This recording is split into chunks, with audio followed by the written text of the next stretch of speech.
قال رسول اللہ صلی اللہ علیہ وسلم الذی نفسی بیدہ لخلوف فم الصائم اطیب عند اللہ من ریح المسک او کما قال علیہ الصلاۃ والسلام وصدق رسولہ النبی الکریم۔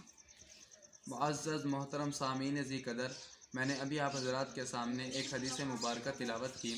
یہ حدیث موطا امام مالک کے اندر یہ ایک حدیث کی کتاب ہے، مشہور کتاب ہے، اس کے اندر یہ حدیث موجود ہے، جس کا مفہوم یہ ہے نبی کریم صلی اللہ علیہ وسلم نے قسم اٹھا کر فرمایا والذی نفسی بیدہ، والذی نفسی بیدہ لخلوف فم الصائم۔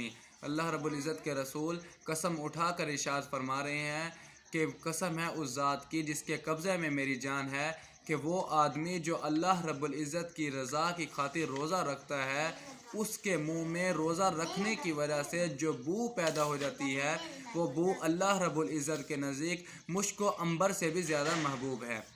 روزہ دار کی کتنی فضیلت ہے! یہ روزہ یہ ایک واحد ایسی عبادت ہے کہ جس کے کرنے پر جنت نہیں ملے گی۔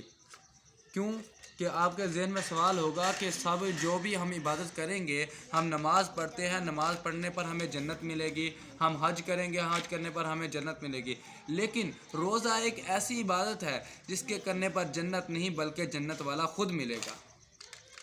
کتنی بڑی شان ہوگی روزے دار کے، اللہ رب العزت کے رسول نے اس حدیث کے اندر بیان فرمائی ہے۔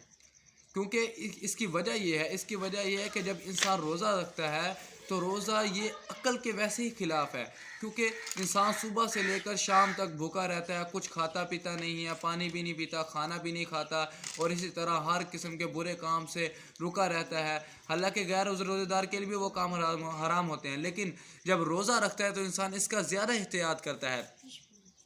تو جب انسان اتنی زیادہ احتیاط کرتا ہے، اتنی مشقت برداشت کرتا ہے، تو اللہ رب العزت بھی اس کو بہت زیادہ انعام دیتے ہیں۔ وہ کیا ہے کہ اللہ رب العزت خود ملتے ہیں اس کو۔ یعنی جب انسان جنت کے اندر جائے گا، اللہ رب العزت ہم سب کو جنت میں جگہ عطا فرمائے کہ جب انسان جنت میں جائے گا تو باقی سب اعمال کی وجہ سے انسان کو جنت ملے گی، لیکن جو روزے دار ہوگے ان کے لیے ایک خصوصیت ہوگی۔ وہ خصوصیت یہ ہوگی کہ ان کو اللہ رب العزت کا دیدار بھی نصیب ہوگا۔